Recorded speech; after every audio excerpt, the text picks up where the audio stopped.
What's up, everybody? So we're of course not out in the shop. We are at my dad's property. Absolutely beautiful area. Love this place. I come down here every 4th of July and spend this weekend with my family. I've got a very big family, a lot of brothers and sisters. This is the one time of year where we all get together and have a blast and hang out with each other.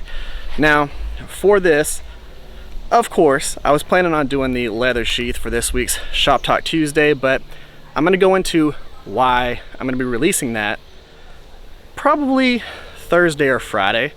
Now, the whole point behind this video is because I had to think through a bunch of different stuff in the process of trying to design this sheath. Now, of course, I haven't made many leather sheaths, and I kind of want to talk to y'all about the thought process that I had to go through in order to get to the point to where I'm at right now within it. And I'm going to show y'all a few different clips and pictures and stuff like that to kind of explain what I'm talking about in this process.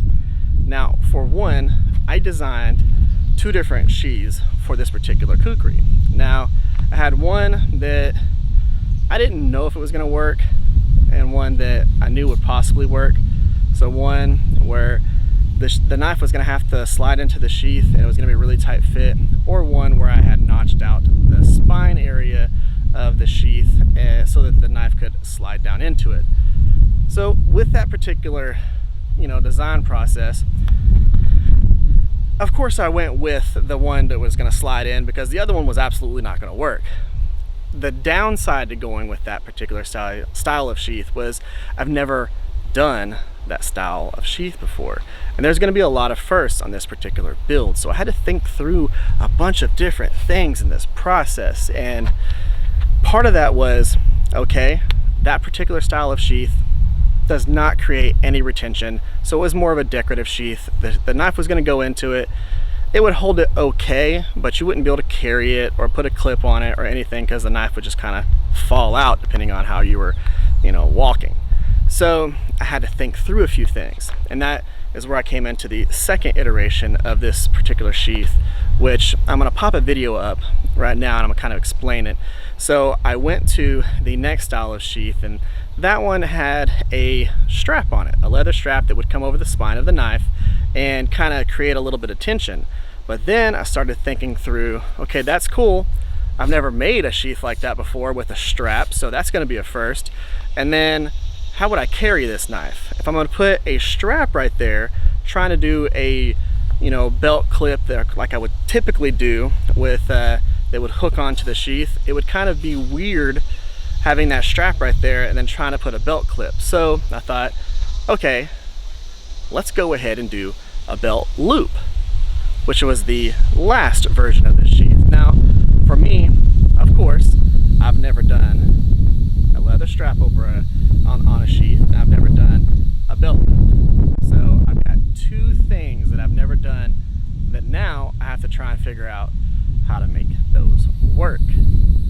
So when I've originally started filming this video, I was thinking, okay, it's going to be a pretty simple sheath. It's just going to be something that has a little bit of stitching and maybe some eyelets or something like that, but it'd be a pretty basic sheath, so it shouldn't take me that long. I allotted about 6.5 hours worth of making it, just in the build process on it, and that was not going to work. It took me 4.5 hours just to wrap my brain around what I was going to be doing and then be able to make the sheath.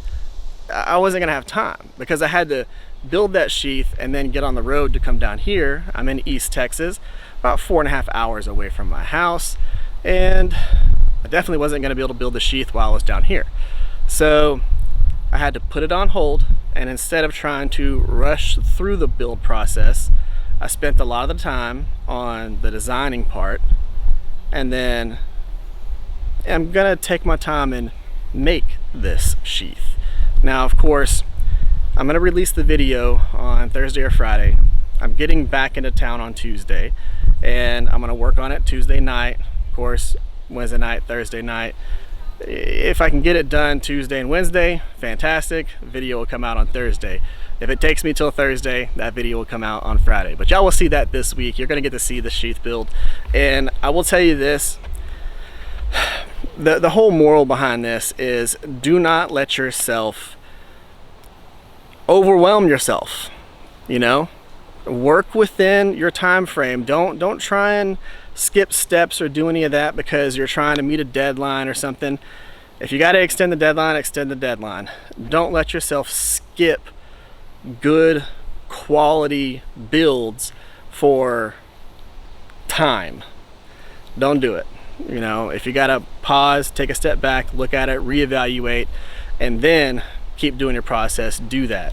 Don't be the guy who will try and knock out a whole bunch of stuff and leave grind lines on your spines, grind lines on your bevels. Make sure you take the time, clean those things up, sand them, do whatever you got to do, but make everything look clean, make everything have a nice, good fit and finish. And that doesn't just go into the knives, that's also the sheaths. Even if you're going to make a Kydex sheath, take the time to make a good quality Kydex sheath that has a good design and just isn't a rectangle with some eyelets on it. You know, maybe do a little bit of contouring on it, make it fit the shape of the knife and things like that. Take your time, do it right. That's what I want to do on this particular leather sheath and on my leather builds moving forward. I will tell you this, I do have a lot of leather working that I plan on doing moving forward because I got my wife's grandfather's entire leather working kit, all the tools, everything. So I've got enough stuff to be able to do whatever I want with leather. So I plan on making more leather sheaths moving forward for the builds. My goal is to make probably 75% leather sheaths and only 25% Kydex. There's still builds that I'm going to have to use Kydex for and customers who want Kydex. So we're still going to have that, but the whole point behind this is, again, just take your time. Do the stuff right. Do good quality builds and, you know, don't skip steps. All right? Hopefully this video was helpful. If it was, give the video a thumbs up. Subscribe to the channel. I will see y'all on Thursday or Friday with that leather sheath build. Guys, thank y'all for coming by. Y'all have an amazing day. Y'all stay safe out there. I will catch y'all next time.